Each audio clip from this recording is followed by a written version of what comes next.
Hey, what's up, guys? This is Darren, founder of Direct Link Concepts and the owner and operator of Trinket Resale Company and the creator of the Call to Collect blog. Today, in this short video, I just want to talk to you and kind of get you pumped up and excited and ready for some new information that's coming. If you've seen my initial videos, I talked to you about the 3 core concepts that I'm going to be trying to teach you and share with you and coach you on. Generating extra income for your home, saving on home expenses, and also how to communicate with your debtors, with your creditors, to resolve some outstanding debt or bills and things that you may have. But today, to the topic of the day, I want to talk to you about how to generate a $50 an hour income. Yep, $50 an hour. Listen, I've worked for years on the job for somebody else, and I've never, ever made $50 an hour. It's never happened for somebody else. I had yet to get to that point in my career where I was making $50 an hour. And I want to tell you about a personal experience, things that I've done, not things that I've heard about other people doing, even though I've heard about other people doing it and making way more than $50 an hour. But I'm going to talk to you about what I've done and sort of give you some pointers on how you can do it too. Just this past weekend, I worked a 6-hour day and made $320 within 6 hours. And I'm breaking out my handy dandy calculator here so that I can make sure that I'm giving you some correct math, because I know that people will come behind me and say this guy doesn't know what he's talking about. $320 divided by 6 equals $53.33, if you can see that. Alright, guys, let me tell you how I did this. I've mentioned to you guys before that I'm in the resale business. I own my own company. It's called Trinket Resale Company, and I buy and resell products. I also get some products for free. I've also refurbished furniture and sold it. The motto of my business is that we buy and sell a little bit of everything. But let me tell you how you can do this same thing without any money. Yep, I said it. Starting without any money. That's how I did it. Listen, let me tell you exactly what I did this past Saturday. I've gotten to the point, like I said, I've been doing this for a couple of years now, so I'm a little ahead of the game. But I own my own box truck. I've got it full of all kinds of different products. Some new stuff, some used stuff, some things I picked up from yard sales, some things I picked up from flea markets, some things that I bought from liquidation companies, some things I bought from storage lockers, and some things that I've just had laying around the house. Drove my truck down to the local flea market. Got me 2 spaces here where I'm at. Run about $30 a space. They're about the size of a parking space in a parking lot. Pulled out a couple of tables, set some things out on the ground.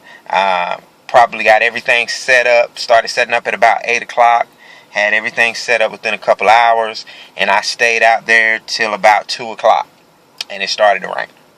By the time it hit 2 o'clock, I had made $320, and as you saw when I did the math, that was $53.33 an hour. Now, keep in mind, the flea market stays open until 6 o'clock. I had 4 more hours that I could have spent out there, but got a little cloudy, started sprinkling, so the crowd kind of dissipated. But what I'm trying to tell you and trying to show you is that you've got to think outside of the box when it comes to generating money. I got fired from a job, which I talked about this in a previous video, back January 2nd, fresh off the New Year holiday. Happy New Year Walked into my job, was there till 12 o'clock. Manager calls me in, said, we gotta let you go. Packed all my stuff up, got in my truck, drove home. Wife was very surprised to see me home early. And came into the house. She asked me what happened. I told her that they let me go. Even though I was a little surprised, a little shocked, a little bit upset, because I'd never been fired from a job before, I knew that I couldn't sulk, cry, be pissed off, however you want to put it, and wallow in my own self-pity, because I have a wife and a daughter that I have to take care of. My income is the only income for my household. So I knew I had to get on the grind. I took the rest of that evening and I relaxed because I had to calm myself down. The very next day, I got on the grind. I started looking for things that I could sell, looking for things that people might be interested in buying. And trust me, you would be shocked at what people are interested in buying. So, to get to the meat of this, if you've lost your job, you're currently unemployed, on unemployment, whatever the case may be, or you're working a job and it's not bringing in enough money for you to do the things that you need and want to do, where I would start with no money is your home. Looking around your house and finding things that you no longer use, whether it's clothes, appliances, your children's toys, shoes, for ladies, pocketbooks, you name it, whatever it is in your house, furniture, electronics, things that you are not using. You would be surprised at what people are buying. New things, old things, outdated things. You would be surprised at what people are interested in buying. Example, when I first started doing this resale thing, going to the flea market and things of that nature, I got tons of stories that I can give you. I was at, I believe, a yard sale, I think. No. I was driving by the dumpster in my neighborhood. Outside in my neighborhood was a old 10-speed bicycle made by Sears and Roebuck, bike back in the 70s. A old keyboard that somebody had thrown out. A Samsonite suitcase, vintage, that somebody had put out. I loaded all of this stuff on my van and I had it at my house, and my wife looked at it and she said, "Who's gonna buy that suitcase?" And it just wasn't her style. But I looked at it and I said, look, somebody's gonna buy this stuff. I went to the flea market, set up my booth one day, and no lie, the bike and the Samsonite suitcase were the first two things that I sold. And I got them for free. They were at the dumpster. Somebody threw them out. Sold the keyboard also. Sold that a little bit later because I tinkered with that at home for a little while, playing around with it and letting my daughter play with it. But that's just an example of things that you can do. Look, I think I sold a keyboard for $15, got $5 out of the bike. The Samsonite suitcase I got $5 out of. So that's $25 that I made off three things that I found for free. And that may not sound like a ton of money, but that's just an example. $25 is a half a tank of gas in my truck that I'm driving right now. That's $25 that I did not have. And it was not super duper hard work. I was driving by the dumpster, saw the things sitting out, picked them up, put them in my truck, and sold them. So really what I'm trying to get you to do is think outside of the box. Look, resale is big right now. And you don't have to be some super duper salesman like you see at the car dealerships and things of that nature. You don't have to be that. The product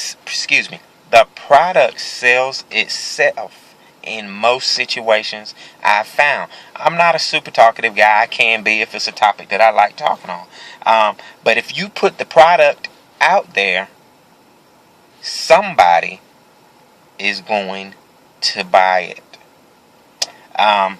Just wanted to give you a little tidbit today, and just give you a little taste of kind of what we're going to be talking about. Spark your interest, spark your mind, get you to think outside of the box and things that you can do. And look, here's a little homework for you. Nothing big, not going to give you any kind of test or anything, but just want to give you some food for thought, get your brain working. After you finish looking at this video, in your spare time today or this evening, walk through your house, look in your closets, up under your bed, in your storage bin, storage barn, wherever the case may be, where you store your stuff, your attic or whatever, and count the things. And if you really want to get in detail in the homework and get an A plus, make a list of the things in your house that you haven't used in a while and that you can do without. And then, just to give you a little bit more homework, then Google the stuff if you have access to a computer, and kind of see what that stuff's selling for, or what it sold for when it was new, to kind of give you an idea of what it's worth. So that's your homework for tonight from the Trinket Man. I want you to go through your house and look and see what kind of things that you have and things that you could possibly resell and what they're kind of valued at. And when you get to the bottom of that list, total them up.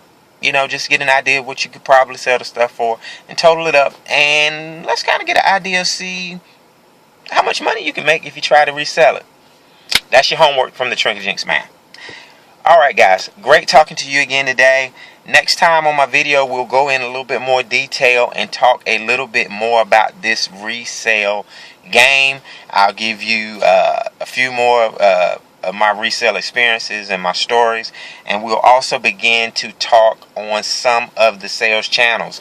Today I told you a story where I sold at the flea market. Not the only place I sell at. You gotta have, if I've learned anything else from some other guys in this industry, you've gotta have more than one sales channel. So stay tuned. Gonna give you that good information. Maybe even do a product spotlight, show you some things that I picked up and what I plan on selling it for, and what I can get out of it, and I know I can get out of it from my experience. So guys, it's been great. I'm super excited about sharing this stuff with you. I love it. I love doing it, and hopefully it'll be something that you can do to help you generate some extra income. In the meantime, keep your head up. Be blessed. I'm out.